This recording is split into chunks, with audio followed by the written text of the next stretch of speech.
Hello everyone, welcome welcome back to my channel Ritu's notes. तो आज जो टॉपिक हम हमारी वीडियो में डिस्कस करने वाले हैं वो है एलिजाबेथन सॉन्ग्स एंड सोनेट। अब यहाँ पे दो चीज़ मैंने लिखी है, आप कंफ्यूज मत होना। एक है एलिजाबेथन लिरिक एंड सोनेट और दूसरी है एलिजाबेथन सॉन्ग एंड सोनेट, और ये दोनों सेम टॉपिक है। तो अगर इन दोनों में से कुछ भी आपके क्वेश्चंस में आता है तो आप कंफ्यूज मत होना, दोनों में सेम ही आंसर जाएगा।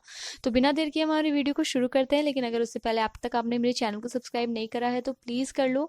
मेरी वीडियोस अगर आपको अच्छी लगती है तो लाइक कर देना यार। मैं अपनी ना एनालिसिस वाली चीज़ में देखती हूँ यूट्यूब स्टूडियो में कि बहुत लोग मेरी वीडियो को देख रहे हैं लेकिन वो अनसब्सक्राइब लोग हैं। तो आप लोग प्लीज़ सब्सक्राइब कर लो, थोड़े से सब्सक्राइब कर लोगे तो मुझे भी मोटिवेशन मिलती है कि मैं और ऐसे वीडियोज़ बनाऊँ। तो थोड़ा सा मोटिवेशन दे सकते हो, है ना। अपने सब्सक्राइब करके पैसा तो जान ही रहे, तो फटाफट से सब्सक्राइब कर लो, ठीक है। तो बिना देर किए चलो हमारी वीडियो शुरू करते हैं। Introduction. Elizabethan Songs and Sonnet is a body of work written during the reign of Elizabethan I of England, probably the most splendid age in the history of English literature. तो Elizabethan song sonnet है वो एक लिखने का तरीका है, वो एक बॉडी ऑफ वर्क है जो कि एलिजाबेथन एरा में लिखा गया था, जिस टाइम की क्वीन थी क्वीन एलिजाबेथ द फर्स्ट। और ये age one of the most splendid age और गोल्डन एज के भी नाम से जाना जाता है। आप सब ये सब जान रहे होंगे।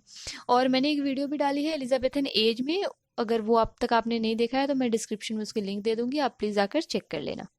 The Elizabethan age was considered the golden age because the number of great writers who worked during this period। और इस एज को हम गोल्डन एज के नाम से भी जानते हैं, और इसका कारण यही है कि इस एज में बहुत सारे ग्रेट राइटर्स इन्होंने प्रोड्यूस करे थे उनके वजह से।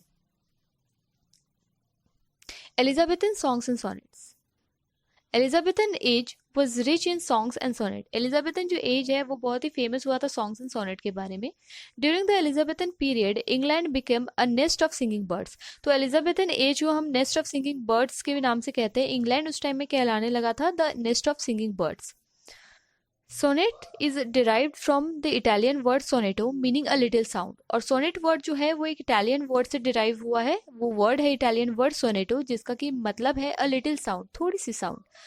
Mainly, sonnet is a poem expressing one main idea or emotion consisting of 14 lines। तो मेनली सोनेट हम उसको कहते हैं कि एक पोएम है जो कि मन की भावना, आइडिया और इमोशन को व्यक्त करता है, जो कि मेनली 14 लाइन्स के होते हैं। The origin of sonnet is in Italy. और सोनेट की जो ओरिजिन है वो इटली से निकल के आई है in the early 15th century. और इटली में वो बॉर्न हुई थी अर्ली 15th सेंचुरी में। In the first half of the 16th century In the first half of the 16th century, the sonnet was introduced in England। और first half यानी कि 16th century के पहले दौर पे इंग्लैंड में सोनेट को इंट्रोड्यूस किया गया था। किनके द्वारा? By sir Thomas Wyatt and Henry Howard. और हेनरी हॉवर्ड को हम ये भी अर्ल ऑफ सरे के नाम से भी जानते हैं। तो आप कंफ्यूज मत होना, ये सारे मैं दोनों चीज़ लिख चुकी हूँ। तो सर थॉमस वेट और हेनरी हॉवर्ड, जो कि अर्ल ऑफ सरे के नाम से भी जानते हैं, इनके द्वारा 16th सेंचुरी में इंग्लैंड में सोनेट लाया गया था। However, such outbursts of songs and sonnet in England was shared by almost all the poets of Elizabethan period during including Sir Philip Sidney, Edmund Spenser and William Shakespeare. तो वो जो अचानक से 16th century में sonnet आया और उसका जो आउटबर्स्ट हुआ ना, तो वो सारे ही पोइट और राइटर्स थे, उनके बीच में एक चर्चा का विषय बन गया था, इंक्लूडिंग जो कि एडमंड स्पेंसर, विलियम शेक्सपियर थे और सर फिलिप सिडनी थे, जो कि उस टाइम के फेवरेट पोइट थे, राइटर थे। वो उन सब ने भी उसे फॉलो किया था। तो मेजर राइटर्स देख लेते हैं। Elizabethan age produces some very famous writers of this age. तो बहुत ही सारे फेमस राइटर्स इस एज में निकल के आए थे। Some of the major writers are as follows, और कुछ फेमस राइटर्स नीचे हैं। Sir Philip Sidney, Edmund Spenser, William Shakespeare और Samuel Daniel. Now let us have a look on the above writers and their notable works। तो चलिए देखते हैं कि ये above writers के क्या क्या मेजर वर्क्स रहे हैं। They are as follows। पहला हम देखते हैं sir Philip Sidney. Sir Philip Sidney was a poet, a soldier and a statesman. तो सर फिलिप सिडनी जो है वो एक पोइट थे, सोल्जर थे और स्टेट्समैन भी थे। He was regarded as an ideal Englishman. और इन्हें एक बहुत लोगों ने आइडियल भी मान रखा था। Once he was mortally wounded at the battle of Zutphen in Flanders. और उन्हें आइडियल इसलिए भी मान रखा था क्योंकि वो स्टेटमेंट्स थे और जूटफेन के बैटल में उन्होंने पार्टिसिपेट किया था, जिनमें वो थोड़े से वुंडेड हो गए थे, उन्हें चोट भी आई थी। He is considered a prominent figure of Elizabethan age. और इन्हें एक प्रोमिनेंट फिगर एक बहुत ही इन्होंने अपनी इम्पोर्टेंट जगह बनाई हुई है एलिजाबेथन एज में। In fact, after Wet and Surrey, the sonnet was neglected for a number of years. जब वेट और सरे इस चीज़ को लाए थे तो उसके बाद भी बहुत ही सालों तक नेग्लेक्ट किया गया था सॉन्ग्स एंड सोनेट्स को इंग्लैंड में। It was Sydney who restart this form by composing 108 sonnets, और फिर वो सिडनी ही थे जिन्होंने 108 सोनेट लिखी थी जिनका नाम था एस्ट्रोफेल एंड स्टेला, जिनकी वजह से ये सोनेट का दौर फिर से चालू हो गया। तो ये चीज़ आप ध्यान में रखना, ये है 108 जो मैंने हाईलाइट कर रखा है, और ये एस्ट्रोफेल एंड स्टेला ये आपको मल्टीपल चॉइस क्वेश्चंस में पूछते हैं।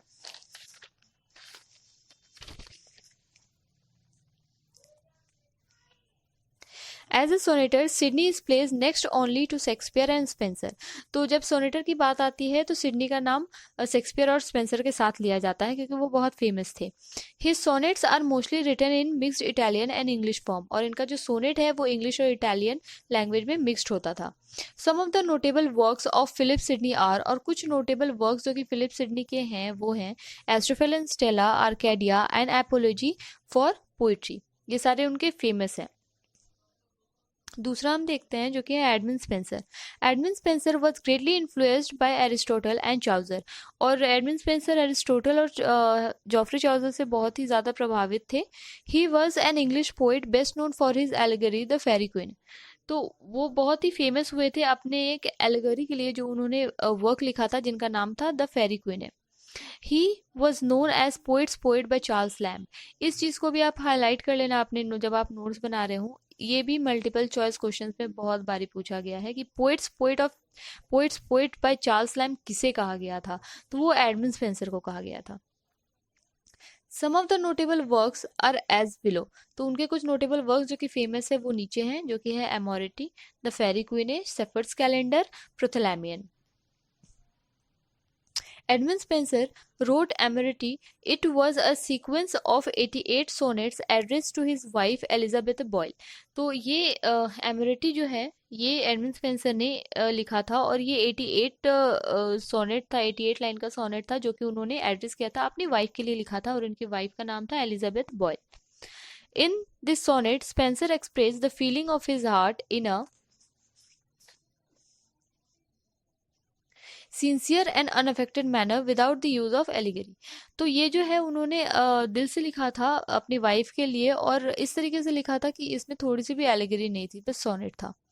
Spencer sonnet are unique for their purity, और स्पेंसर के सोनेट्स प्योरिटी के लिए बहुत ज़्यादा फेमस है। ही also used different style of rhyme scheme like ABAB, BCBC, CDCD etc. तो ये जो मैंने राइम लिखा है ना, ये आप अगर बच्चों के पोएम में देखोगे तो आपको जैसे मान लो कि 4 लाइन है, मैं यहाँ पे आपको समझाती हूँ कि जैसे मान लो ये 4 लाइन है, तो ये ए, ये बी, ये ए और बी, इसकी एंडिंग मैच करेगी, और इस थर्ड लाइन की एंडिंग मैच करेगी, और बी की एंडिंग मैच करेगी, और सॉरी डी, हाँ लास्ट वाला की लाइन मैच करेगी।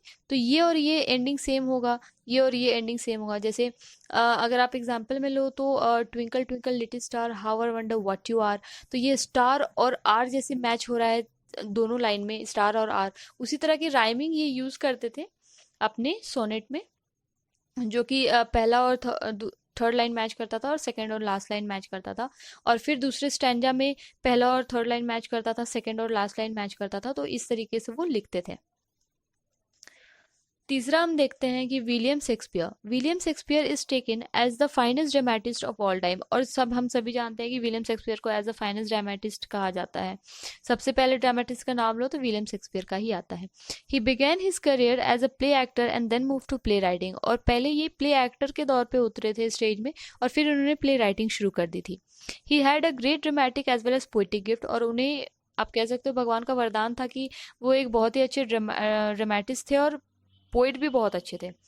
His plays look like the living world of the people, और उनके प्लेज से हम कुछ इस तरीके से पढ़ते थे तो हमें लगता था कि ये एक सच्ची घटना है, ये जो अभी चल रहे हैं हमारे लाइफ में। His characters have both individual and universal qualities, और इनकी जो कैरेक्टर्स होते हैं उन पे इंडिविजुअल और यूनिवर्सल यानी कि बहुत सारी एबनॉर्मल भी क्वालिटीज होती थी। Shakespeare sonnet are expressions of his feeling and experience of love, lust, friendship and honour.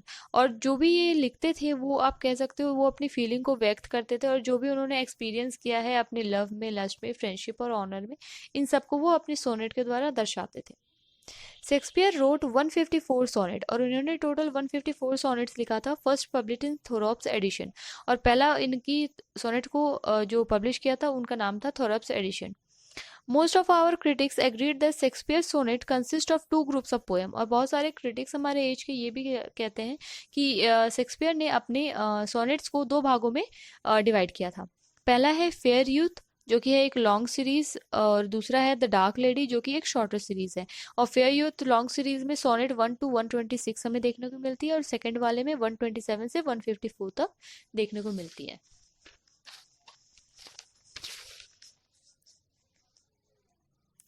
Four है हमारे Samuel Daniel. Samuel Daniel was one of the famous sonneteers of Elizabethan period, और ये भी एक one of the famous sonneteer हैं Elizabethan era के। He was also a friend of Shakespeare, और वो एक शेक्सपियर के दोस्त भी थे।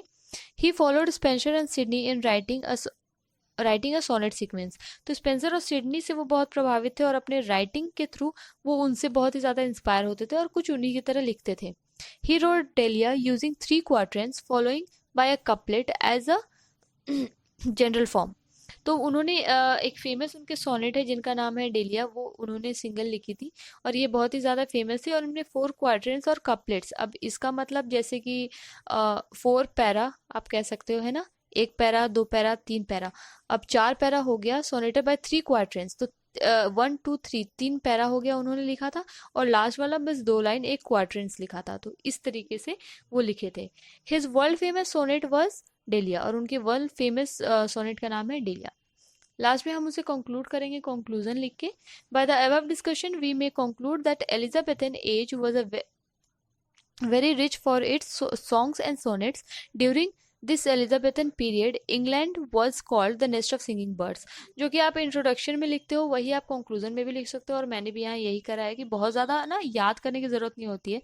तो कंक्लूजन क्या होता है कि जो भी आप समअप कर रहे हो, लास्ट में जो भी आप अब तक लिखे हो उसे समअप कर रहे हो।